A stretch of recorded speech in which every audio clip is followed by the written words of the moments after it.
Hey တော်တာလေးလာပါပြီတက်လုံးဘိုင်းမပူခြင်းပါဘူးဆိုတော့သူတွေလိုက်နိုင်ရမယ့်အချက်တွေလည်းနောက်တစ်ချက်ဟိုတနေ့ကတော်တာလေးတစ်ချက်ပြောပြထားတယ်เนาะအဲ့ဒါဘာလေးလဲဆိုလို့ရှင်သမင်းစားပြီးရေချက်ချင်းတန်းတောက်တာမျိုးလုံးဝမလုပ်ပါနဲ့ရေဆိုတာရိုးရေပါတယ်ရေခဲရေပါတယ်ရေခဲဆိုပို့ဆိုလဲစားထားအစီခဲစီရေနွေးချမ်းကော်ဖီဘာပဲဖြစ်ဖြစ်အေးဘာဖြစ်လို့လဲဆိုတော့တော်တာတို့ခန္ဓာကိုယ်တွေကသူ့ရဲ့လှုပ်ဆောင်ကြရရှိတဲ့အချက်လဲသူတို့လှုပ်တယ်ကွာကိုကစားပေးသွားလို့ရှိရင်အစာချေအဆက်လေးတွေထုတ်ပြီးတယ်အဲ့ဒီအချိန်မှာရေသွားရောလိုက်တဲ့အချိန်မှာအစာချေအဆက်လေးတွေပျော်သွားတတ်ပါတယ်အဲ့ဒီခါကျလို့ရှိရင်အစာမကြေတာဖြစ်တယ်ပြီးလို့ရှိရင်ကိုကအစာကလည်းစားထားသေးရေကလည်းထပ်တောက်တယ်နော်အဲ့လိုရေတွေထပ်တောက်တယ်လုံးဝပိုက်ပူတယ်အချိုးရေဆိုလို့ရှိရင်တော့ကိုဆိုတာပေါ့တကြားစားရင်ဘာဖြစ်လဲတကြားစားရင်ခန္ဓာကိုယ်ထဲမှာအဆီဖြစ်တာနော်အချိုးဒီအဆီဖြစ်တယ်ခန္ဓာကိုယ်ထဲမှာအဲ့ဒီအချက်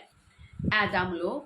ပါပဲစားပြီးအဲ့လိုကေထမင်းတို့ဘာလို့စားပြီးတဲ့အချိန်မှာချက်ချင်းရေတောက်တာမျိုးရေနွေးချမ်းအေးချော်ရည်အဲ့လိုတောက်တာမျိုးလုံးဝမလုပ်ပါနဲ့ဒါလေးကပြောချင်တယ်ကဲနောက်ပြီးလို့ရှိရင်တက်တောက်တက်တာနဲ့ဘိုက်အစီခါအစီပေါင်အစီလက်မောင်းအစီဘယ်နေရာကအစီပိုတွေပဲဖြစ်ဖြစ်ကြတင်တယ်ဆိုလို့ရှိရင်တော့ YMB အစီကြနေတောက်ညတောက်ဆုံးတွဲလေးရှိပါတယ်တွေ့တာကအရင်ကဆိုလို့ရှိရင်ဘိုက်ပူလာတော့အချိန်မှာတော့အမြင်နဲ့ဆွဲတောက်တယ်ဒါပေမဲ့အခုရက်လိုက်တဲ့အချိန်မှာလုံးဝဝိတ်ပြန်တက်သွားခြင်းမရှိဘူး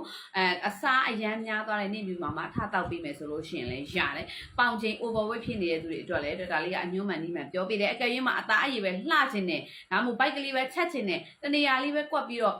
ကြီးနေတယ်လက်မောင်းလေးပဲကြီးနေတယ်ပေါင်လေးပဲကြီးနေအဲ့လိုမျိုးကြခြင်းတဲ့သူတွေအတွက်လည်းရတယ်အဲ့ဒီအတွက်ကြောင့် YMB အစီကြနေတော့အထဲမှာဆိုလို့ရှိရင်ဂလူတာပါပြီးဒါဂလူတာပါတဲ့အတွက်ကြောင့်အသားရည်ဖြူဖြူကြီးကြီးဆိုလေးဖြစ်မယ်နောက်ပြီးလို့ရှိရင်သူကဖြည့်စွက်အာဟာရလိုမျိုးပဲကိုကဒီဟာလေးကိုစားလိုက်ပြီးတဲ့အခါမှာဘိုက်ကအစားစားနေစိတ်တိတာထိပေးမယ်အာဟာရတွေဖြစ်နေမယ်နောက်ပြီးလို့ရှိရင်ညတောက်ထဲမှာဆိုလို့ရှိရင်လည်းအစီကြတီးတဲ့နေပဲမဟုတ်ဘူးညတောက်ထဲမှာ collagen ပါတယ်အဲ့ဒီအတွက်ကြောင့်မလို့အယိုးစစ်တွေတန်မှာမပြီးမျက်စိအားကောင်းစေတဲ့အရာတွေလည်းအများကြီးပါတယ်เนาะအသားရည်ကြစ်ကြစ်လေးလေးနဲ့ကြခြင်းနဲ့တက်တောက်တက်တာနဲ့အဝင်မဆိုးပဲနဲ့ကြခြင်းနဲ့ဆိုလို့ရှိရင် YMB စီကြလေးရွေးပါပြောတဲ့ဒါပြအချက်လေးလိုက်နာပြပါရှင်ဒါဆိုလို့ရှိရင်တစ်သက်လုံးပိုင်းမပူစေအောင်เนาะ